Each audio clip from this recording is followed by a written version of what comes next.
about justice always creep into people's minds as well. About how could it be just? How could it be just? But there's a beautiful one thing I want to say. There's a beautiful poetry. I can't remember who actually wrote this in Arabic, but there's a beautiful poetry that was said. ومن عجائب الجبار أن يجبر العباد بالاختيار. And one of the wondrous features of the compeller, in this case it's Allah, is that he compelled his slaves to be free.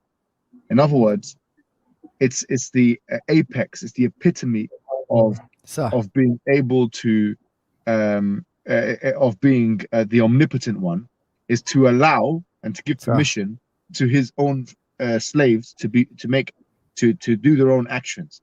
He determined me to be free. He determined me to know that I'm determined.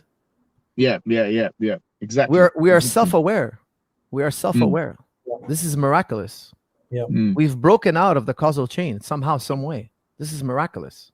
Yeah, absolutely. And that's where it becomes like, in terms of talking about the mechanism of how it's pretty much like talking about the consciousness issue or the life issue.